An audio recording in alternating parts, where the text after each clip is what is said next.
What if the original DCEU slate went off without a hitch?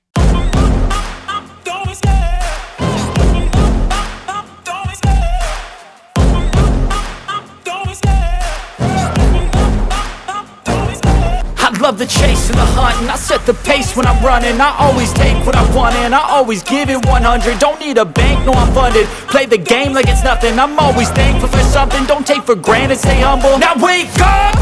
It's time to look at the enemy. Look in the mirror and be... Hello everyone and welcome back to Pitch This here on the MrEliMac YouTube channel. I'm your host, MrEliMac, and today I'm sort of looking at a different what-if scenario that we really have speculated on, people have speculated on, and something that I've always been curious about myself. And it's just the possibility of, what if the DCEU slate actually happened the way it was supposed to? Because with the DCEU finally done after the release of Aquaman and the Last Kingdom and the end of 2023, I thought, why not look back on the original slate of the DCEU and sort of speculate on what would have happened if that was the way it actually went, like the original DCEU slate. And if you're wondering how I discovered what the original DCEU slate was, I looked up, I just typed it in, original DCEU slate, and I found an article on the DC Comics website from 2014 that had a list of all of the films that were originally slated. How in 2013 it was Man of Steel, and how in 2016 it was Batman v Superman and Suicide Squad. 2017 was Wonder Woman and Justice League Part 1. 2018 was The Flash and Aquaman. 2019 was Shazam and Justice League Part 2. And 2020 was Cyborg and Green Lantern Corps. Now, I have seen other sort of timelines where in 2018 there was Untitled DC Comics Project, and in 2019 post Justice League Part 2 there was a Untitled DC Comics Project, but I'm gonna worry about those later because I want to sort of speculate on what they might have been. But yeah, this is very much me looking at the universe of what would have happened if the original universe went the way it was, and me sort of, whenever it comes to certain films, pitching my ideas of, oh, this is what I think the film would be, and this is very much sort of what I would do if these were the films. But before I actually get into pitch, please make sure to hit the like button. It really helps me in the algorithm, and it really helps me know that you like videos like this. Also, hit the subscribe button, that way you can be up to date with all the videos I have here on the channel. Also, hit the notification bell, that way you can be notified whenever a new video like this comes your way. But with all that preamble out of the way, let's actually get into the video. So we're looking at the idea of what happened to the DCEU and sort of where we start looking at what was really the beginning of the downfall of the DCEU. And there are a lot of people that really pinpoint Justice League as sort of this was the start of the descent of the DCEU and the original DCEU. And I'll let you know, as a fan, I was actually someone that really enjoyed some of what the DCEU put together, and I'm not saying Justice League was one of them. I'm not saying that at all. But I very much look at the DCEU, and I look at Justice League as just a little cog in all of that mechanization of what went wrong. In my opinion, the start of the downfall of the DCEU really starts with Batman v Superman: Dawn of Justice, because let's be honest, when the reaction to that film came out and it was severely negative by critics, some fans really enjoyed it, but really critically, that was where Warner Brothers was really nervous. Once they saw it was like 26 or 27% on Rotten Tomatoes, they were like, "Oh, we shouldn't be doing it this way. We need to change. We need to pivot really hard on what we need to do." And so that was sort of, in my opinion, the start of where the descent of the DCEU started, because right after that we got Suicide Squad, which became this hodgepodge of what Warner Brothers thought people wanted, and that also got very negative reception. And then we get Wonder Woman, which was great, which was honestly at the time the most well-received film of all of the films at that point. And then we get Justice League, which was very obvious that wasn't the original intent of the movie, that what we saw, that was not the original film that we were going to get. But also around that time period, we had a lot of behind the scenes snafus, mainly because I think a lot of the directors and the creatives behind it were very much looking at Warner Brothers, because Warner Brothers were probably saying, oh, we want you to do this instead, or we want you to do this instead. And because of that, a lot of the creative decisions of these writers and these directors were like, no, we really don't want to do it that way. We have our own vision that we want to do, and so because of that, we're not gonna work with it. Because Warner Brothers, I think at the time, was very much trying to course correct and overcorrecting on so many different things that I'm just thinking to myself, what would all of the changes need to be? And so I'm going to start with sort of the first cog in all of this. Like, people want to say, hey, let's change up Man of Steel. What would have made Man of Steel better? And I'm not worrying about this. I'm starting all this as if it was 2014 when the original slate was released to us. 2014 was when the original slate was released to us, so Man of Steel came out. Man of Steel happened. And so let's look at any of the changes I would have made to the original slate. So we're looking at Batman v Superman Dawn of Justice first. The big change I would make to it is just release the Batman v Superman Ultimate Edition. And I know for a lot of people it might have been too long for them. It was rated R. It's like, for the rated R things, like if you need to take some of the action sequences away, that way you can keep the story elements, then do that. And also for some of the graphicness, like there are moments where we see Batman throwing a crate to someone's head and having a blood splatter on the wall to sort of show, oh yeah, this guy's dead. Like, just take the blood out. It's not that hard to just digitally take the blood out since you digitally put the blood in. So just take that out. And hopefully around this time with this version of the movie that we got, hopefully critical reception for the film would be a little bit better, because a lot of people are already saying, oh, Batman v Superman is, or the Ultimate Edition of Batman v Superman is 10 times better than the original version. Now, I enjoyed the original theatrical cut. I also really enjoyed the extended version. So for me, it's just taking what the Ultimate Edition was and just releasing that one.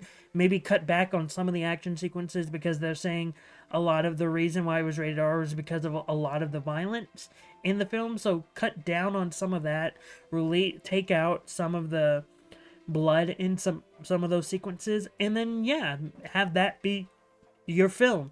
And who knows, maybe if you release that version, the critical reception of the film in general is a lot better, because critical reception with the theatrical cut was 20% according to Rotten Tomatoes. And so maybe if you release the Ultimate Edition as like the vision of what you get for the movie, it gets a 50% or a 60%, like around the same spot where Man of Steel got. And then Warner Brothers doesn't hurry to try to course correct on the rest of the universe, and it can continue to go the way they wanted it to go. That's just something I'm hypothesizing, that if you release the Ultimate Edition, maybe Warner Brothers doesn't worry about course correcting, and then we can just worry about focusing on that. And maybe they allow their creators and the creatives that they have behind it just continue to do what they want to do and what they believe is best to do. And that's just the first change I would make. And then we get over to Suicide Squad, which would have been the second film of 2016. And for Suicide Squad, the only thing I really have to say is just release the David Ayer cut. From what I've been hearing through social media, through reactions that when people ask James Gunn about it, and all the different types of things, people really enjoyed the original David Ayer cut of Suicide Squad. And also, I'm assuming that the David Ayer cut would have been more along the lines of like the serious tone that was originally established in Man of Steel and Batman v Superman. And so with that, you just release that version of the cut. Have I seen the cut? No.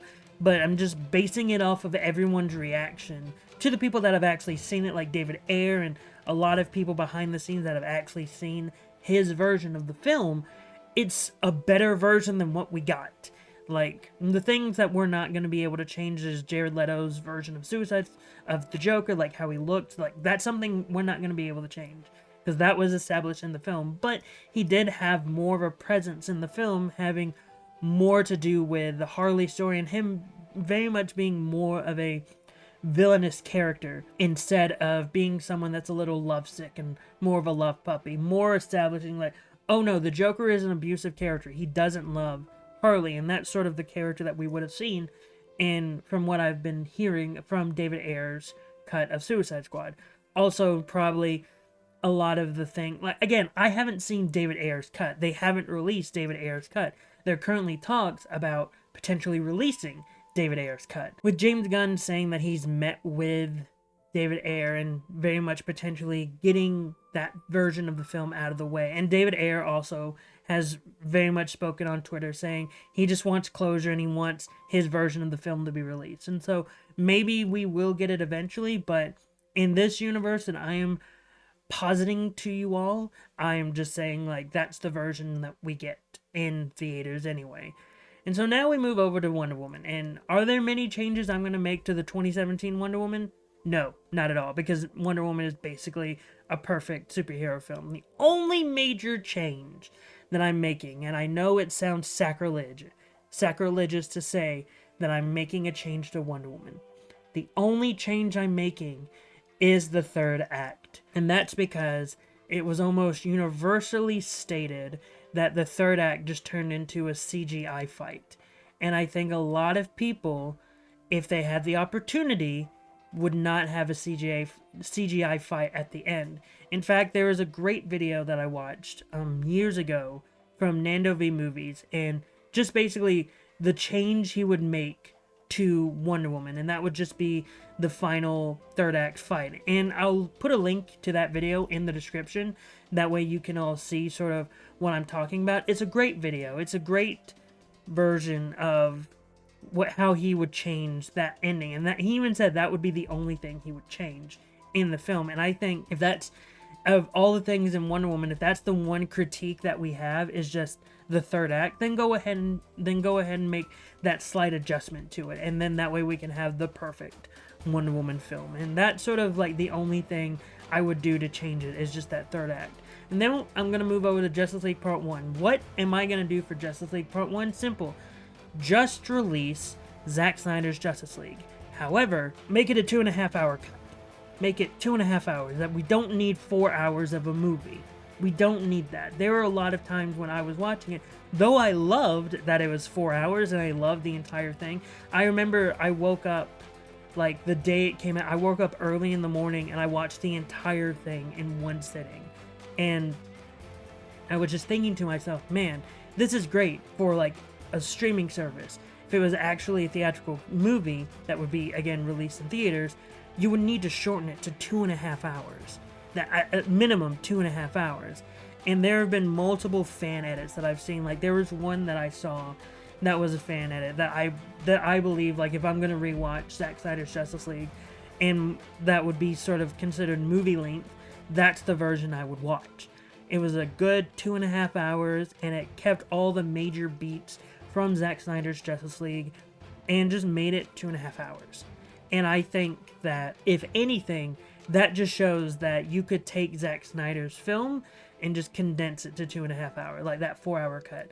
Again, I'm taking out the nightmare sequence because we don't need the nightmare sequence, and I'm keeping that mid-credit sequence, and I would just make it a mid-credit. I wouldn't make it a post-credit.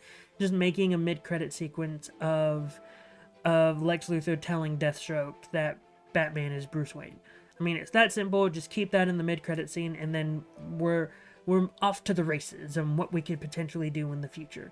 And yeah, that's sort of what I would do for Justice League Part 1. Just make it the Justice League movie that Zack Snyder originally made, but condense it to 2.5 hours. And so far, I think we're on a good path because everyone really enjoyed Wonder Woman and Justice League, Zack Snyder's cut, and a lot of people gave positive reception to both movies. So right now, if we're looking at, based off of, again, hindsight 2020 reception, we have 2 hits in 2017. 2016, we may have a lukewarm film. I don't know about the David Ayer cut, but just based off of people's reaction, that know David Ayer. They really enjoyed it, so maybe lukewarm reception of 2016.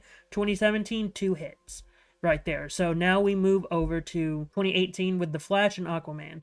And The Flash is the first one where I'm going to be making a lot of changes, because the Flash movie we got, in my opinion, would not have been the Flash movie we would have gotten if this original slate stayed the way it was. I honestly think that the Flashpoint movie that we got is very much reactionary to the idea of, oh, we're going to be rebooting the universe, so let's do that. I mean, they were going to reboot the universe anyway before James Gunn was even involved.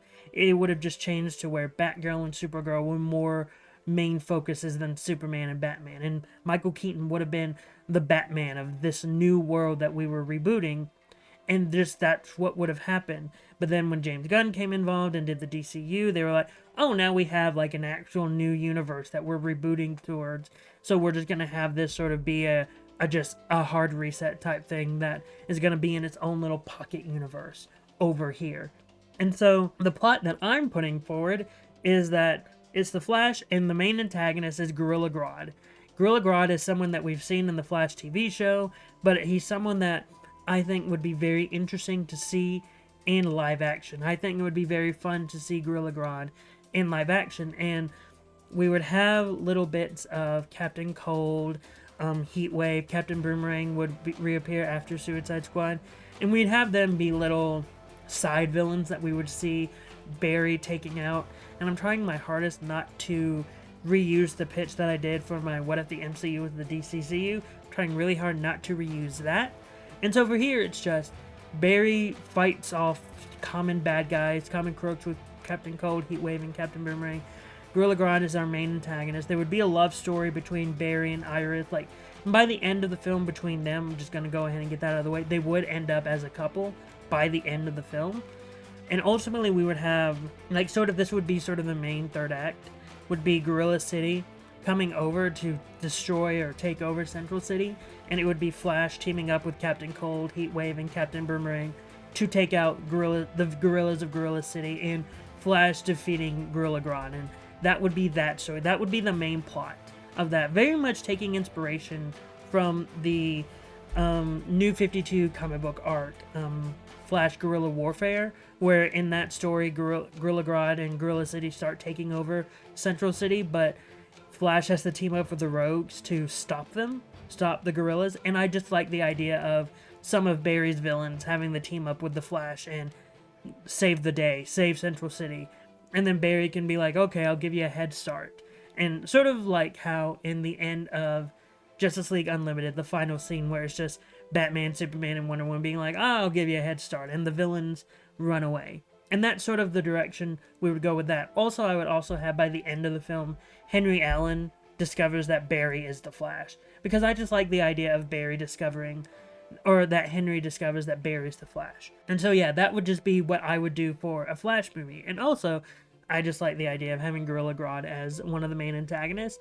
Just a personal preference for me. So yeah, that would be my Flash movie. For Aquaman, we don't really need any changes. For me, when I watched it, I was like, yeah, that makes sense to make that the Aquaman movie, the one that we got in 2018. It just makes sense to make that the Aquaman movie. And so yeah, I'm not making any changes. The only major changes is to make it better, because I wasn't a big fan of the first Aquaman movie. So if you just make it better, then thumbs up. And so I'm just hoping that people would like this Flash movie with Gorilla Grodd. And so if they like it, then that's two positively received movies in 2018. And then in 2019, Shazam comes out. I wouldn't make any changes to Shazam because I enjoyed the movie. I think that makes sense for a first Shazam movie, and also I just really enjoyed that story of Shazam. Like, it makes sense. The movie felt like it understood who Shazam was and the entire idea of his family and Savannah as the main antagonist. It just makes sense. I would keep that as the Shazam movie. Got a lot of positive reception too. And then we move on to Justice League Part 2 of 2019, and simply put, I would just have this movie wrap up the Darkseid storyline. Because Part 1 would have been beating Steppenwolf and Darkseid being like, there's something here and I'm gonna go take it over and destroy it. And so Part 2 would just be them, the Justice League, beating Darkseid. Because very much the original idea that Zack Snyder had was for it to be a 3-part storyline and have, like, the second one end with Darkseid destroying everything and having that be, like, leading into the nightmare stuff for the third one. And I don't want to do that. I would very much tell Zack, like, hey, just wrap up this, since it's part 1 and part 2, and not part 1, part 2, part 3, just for part 2, just wrap up the Darkseid storyline. Have this be the movie that we fight Darkseid and the Justice League beat Darkseid. I would even tell him, don't kill Batman.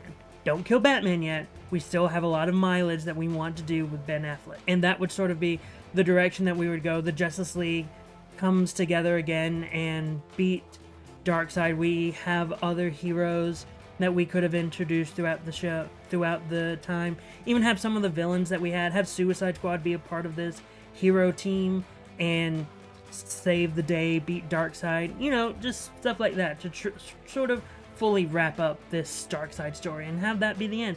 Also, I forgot to mention that Cyborg would be in the Flash movie as a major supporting character, because Cyborg and Flash had sort of a friendship that they developed in the first Justice League film, and I would continue that friendship developing through Flash and through Justice League Part 2, and ultimately it would be the heroes beating Darkseid and his team of bad guys, his Darkseid elite, and that would be Justice League Part 2, just the good guys beat Darkseid, and that would be the end of that.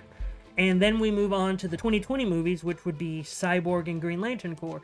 And for Cyborg was the one I had the hardest one, like thinking about what to do. Flash would be a supporting character because I just liked them as like friends to each other, and so this would just be Cyborg fully trying to live with the identity of being a hero, even though he's still sort of alone, because in this timeline his mom and dad are dead, because that happened in Zack Snyder's Justice League.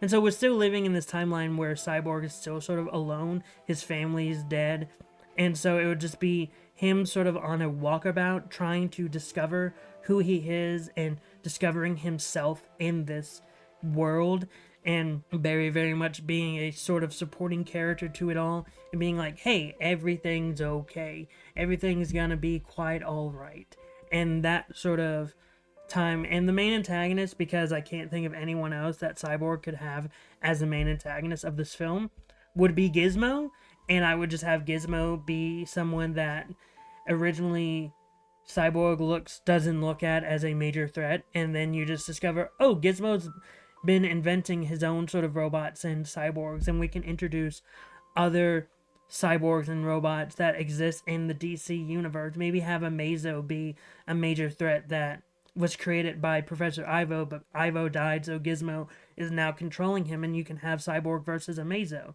Have that sort of be the main physical threat. And then Cyborg beats Gizmo and Amazo, and that's it. That's the story. Yeah, Cyborg was the hard one to think of, because I'm not someone that read a lot of Cyborg comics. I'm not someone that knows Cyborg a lot. I'm just basing all my knowledge off of the animated TV show. And in the animated TV show, Gizmo and Cyborg had a rivalry with each other, and so just continuing that, have that being the plot. And then we move over to the last film of this original slate, which was Green Lantern Corps, and they very much stated, I remember back in the Dawn of the Justice League special that they did on CW, they very much established that it was going to be Hal Jordan and Jon Stewart working together in this movie, sort of like how the Lantern show is going to be. And for me, I would just have it be Hal Jordan and Green Lantern and Jon Stewart in space solving space crime. Who the main antagonist would be, I don't know off the top of my head. Maybe Sinestro, maybe another threat that we haven't seen. Maybe Mongol is the main threat of this film. I just want it to be something different, something that we haven't seen before. And Sinestro in movies is something that we haven't seen as a main antagonist.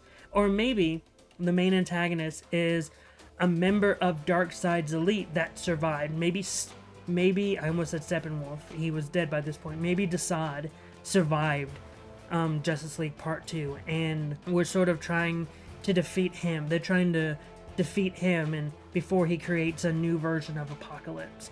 That's just an idea that I just thought of. But yeah, that could be sort of the Green Lantern Corps movie of Hal Jordan and Jon Stewart doing space things as Green Lanterns, Because I think that's something that needs to happen for a Green Lantern Corps movie. Have it all set in space. Have this be DC space opera. Have it be its Guardians of the Galaxy space opera. And yeah, that's sort of what I would do with the film. And that's sort of like how I would work with the original slate. And hopefully these plots that I'm sort of putting out, like these rough draft plots that I don't even have any idea that if people would enjoy, this is sort of the direction people would go, and hopefully they may even enjoy them. Now, for those 2 untitled ones that weren't in the initial slate in 2014, but people were theorizing, for the first one in 2018, I would just make that the Batman. The Batman would actually come out. It would be Ben Affleck's Batman with Deathstroke as the main antagonist, continuing the plot thread that was hinted at in Justice League Part 1. And apparently, the original plot of that movie was going to be basically the video game Batman Arkham Asylum, and it's just, instead of Joker as the main antagonist, it was Deathstroke as the main antagonist. Just do that. I like that video game. Just go ahead, do it. Just don't have Joker in it, apparently. Also, I read somewhere that Commissioner Gordon was going to die in that movie. No, don't kill Commissioner Gordon. Still have Gordon be a major character. Also, apparently the Robin that died was Dick Grayson. Don't do that whatsoever. Don't make that the canon. Have it be Jason Todd. And have Dick Grayson still be around for the second half of this original slate. Like, when we get into the 2021 era of stuff, have Dick Grayson still be alive. That way you could do a Nightwing movie in the future, or have Nightwing pop up in a different movie. Have Nightwing maybe pop up in the Batman. I don't know, just an idea. And then for the movie in 2019 that would have come out after Justice League Part 2, Man of Steel 2. Just have that be Man of Steel 2. Call it Man of Tomorrow if you want to. And have him go up against Brainiac, because that's the movie that people want the most out of all.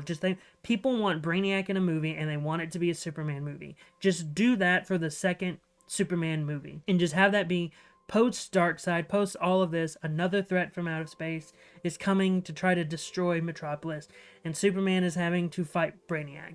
I don't mean to make it a version of the plot that I did for What If the MCU was DCCU Phase 2 with Superman Brainiac. I don't mean for that to be the thing, but it's just so obvious at this point that people want Superman to go up against Brainiac that it only seems the obvious thing to just do that. And so yeah, what if the original DCEU actually happened? And those are some of the plots that I would have for some of those movies that never actually happened. And what were your thoughts? What would you have done with the original DCEU slate that we got?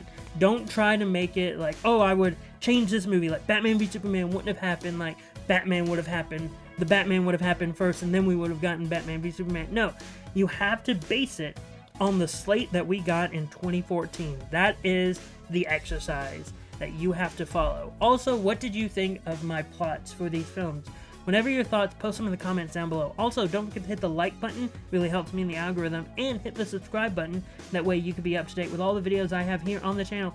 Also, hit the notification bell, that way you can be notified whenever a new video like this comes your way. But until then, I've been MrEliMac, you've been the audience, and hope you all have a great rest of the day.